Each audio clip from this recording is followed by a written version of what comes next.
Hey everyone, it's Emily. Welcome back to my channel. Today's video is going to be my November wrap-up. I am feeling super festive. I'm actually wearing some Christmas BJs. Yay! So I wanted to talk about all the books that I've read this month. So I hope you're ready because I probably had actually my worst month, my worst reading month, but it still ended up being 10 books, 9 plus 1 audiobook that I need to remember to talk about. So let's get into it. The first one is probably going to be on most people either November wrap-up or December TBR, and I'm obviously talking about Fantastic Beasts and Where to Find Them by J.K. Rowling. And it is obviously a screenplay, it's not a novel, so it's exactly what the movie is. I did also watch the movie to be able to just visually see it, and I did like reading it.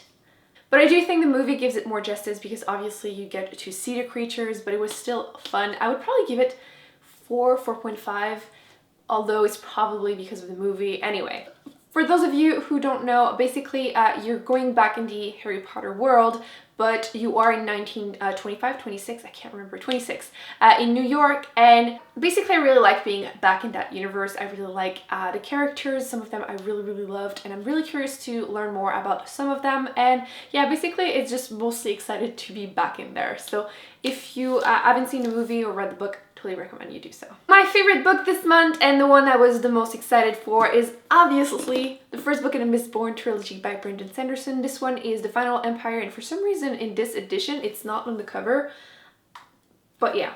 I really like this book. I'm super excited. I will be reading the rest of the series next month. I really love this series. Obviously Brandon Sanderson, the world building was really interesting. The magic system was fantastic. Basically people that do have powers have to consume metals to be able to burn them and then use them as power, and that's just awesome. Anyway, you're following two main characters, a 16-year-old girl and then a man, and they're basically going to be trying to overthrow the empire, which that just sounds absolutely awesome, and it was. I really like towards the ending, I feel like the story really picked up and it was really fantastic, so excited to continue the series. If you haven't read it, I highly recommend you do so.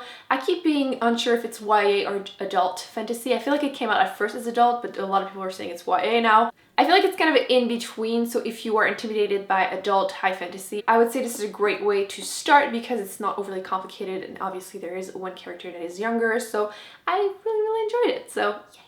The first book I finished was actually something that I started last month, but I finished this month, and it's The Kanger Killing by Peter Swanson, and it is a thriller, and I had read a lot of thrillers in October because of Halloween, and I wasn't sure I would feel about this one, and I thought it would be just a normal thriller. Nuh-uh, it was so much better than I thought it would be. I gave it a 4 out of 5 stars, and the story is hard to explain without saying too much, but basically the story starts when a woman and a man meet up at the airport bar and they just start chatting, and eventually the man starts saying how his wife is cheating on him and he kind of wishes she was dead.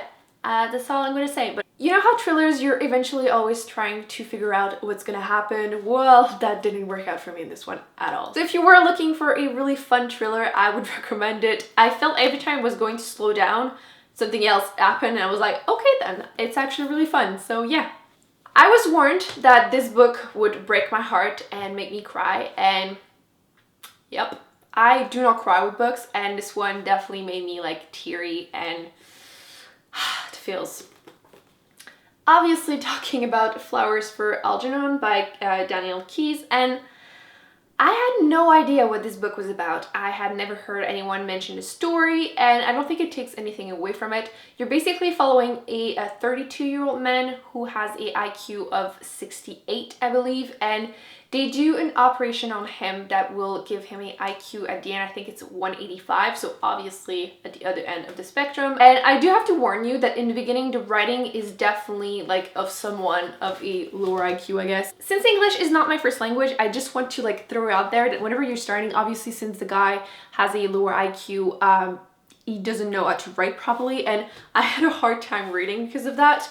But then obviously whenever he gets to a certain point, it doesn't, it's not a problem anymore. Anyway, it was absolutely heartbreaking. I loved this book. I gave it a 4.5, I believe, out of 5, and the feels, that's all I'm gonna say. Totally recommend you reading it if you're looking for something that's gonna make you cry. I'm still not over this book. My heart is still broken right now. This is a newer book that I got and decided to read right away, and this one is the UK edition because I thought it looked so much better. Plus it was out first in the UK, so I obviously ordered it online. But this, let's talk about the book instead. This is My Sister Rosa by Justin. I'm not sure how to pronounce her name because I feel like I want to pronounce it French, but she's from Australia, so L'Arbalestier. Premise was absolutely what made me buy this book. You're following a 17-year-old teenager who, his sister, she's 10, and she's a psychopath, which she's incredibly pretty and smart and basically dangerous, and I would recommend you get this book if that's something that interests you. Definitely an interesting premise. I actually want to figure out if there's more books that are about psychopath because I feel like it would be something very, very interesting. It was a YA book. Obviously, you're following the life of a 17-year-old boy.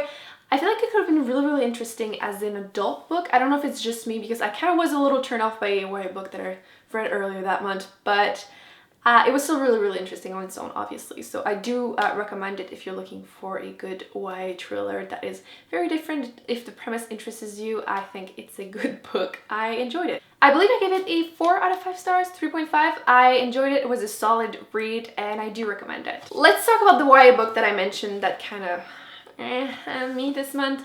This is going to be controversial. If you don't follow me on Goodreads, you should. But you probably see that one coming. This is going to be a really unpopular opinion. Yeah. Fangirl by Rainbow Rowell.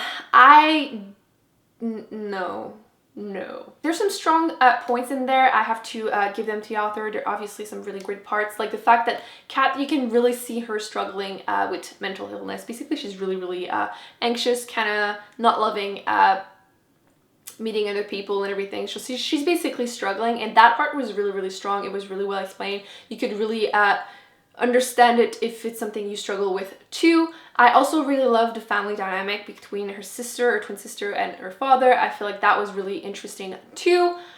However, basically everything else was kind of a meh for me. I didn't love the love interest at all. I don't know, I was just really frustrated with the book, and I ended up giving it 2 out of 5 stars. The beginning was probably like a strong 4. I really enjoyed it, and then it just went downhill and I was like bored, and it was a pretty big book. There's like 400 something pages, and I have a lot of issues with mostly the love interest in there. I did actually also like the roommate. I liked her. Anyway, yeah, I could talk about it more, but if you want to talk about it more in the comments, it will be my pleasure to give more information. But overall, it wasn't for me. Part of me may basically think maybe I'm too old for this book. It is a YA contemporary love romance-ish. This is one of those books that I don't know if teenage Emily would have liked it more. I do like YA books, obviously. That's why I keep reading some, because sometimes some of them are really, really good. And some of them, I don't know if it's me that's getting too old for them, or if I see some things that are more problematic that I wouldn't have seen if I had been younger, which, yeah, this one is a complicated one for me, but no. Another YA book, but this one I really liked. I believe I gave it a 4 to 5 stars, or 3.75 or something. This is Unwind by Neil Schusterman, and the premise, let me start with the premise. This book, in this like dystopian world, you can't abort children. Instead, when they hit 13 up to 18, you can unwound them. Basically, you give them to government and they will take out every organ and actually like fingers and toes, like the whole thing. And they will be repurposed. Basically, they will be given to someone else. And that way they don't die. That's kind of how they solve the whole like pro-life, pro-choice decision in that dystopian world, which kind of relevant right now with what's been happening with the election in the US. So yeah, it didn't go in super detail with the political point, but it was still mentioned a little bit, and I thought it was really interesting. You're following 3 kids basically that are in between 13 and 18 that are being unwounded. Fun to read about. And what I liked about this is that it is a series. There's 4 books, I believe, and this one is the first one. But I also feel like it stands really well on its own. You can read this as a standalone and you would be satisfied with the ending. Obviously, there's something that you can go towards the rest, but I feel like it's satisfying on its own, and that doesn't happen often My memory card got full, so I'm not sure exactly where I was, but basically I feel like very often in a YA fantasy book, I feel like they're trying to like come out with so many books just to make more money, and it shows. So the fact that this one you can read just the first one and be satisfied with it, I thought it was really fantastic. I liked it enough that I'm actually planning on continuing the series just to see where it's going to be going, because I feel like it could be very, very interesting. And yeah, I really enjoyed it. I feel like it was a really different premise, and I recommend reading it if that's something that sounds interesting to you too. I was warned that this book would probably be the weirdest book I've ever read, and yep.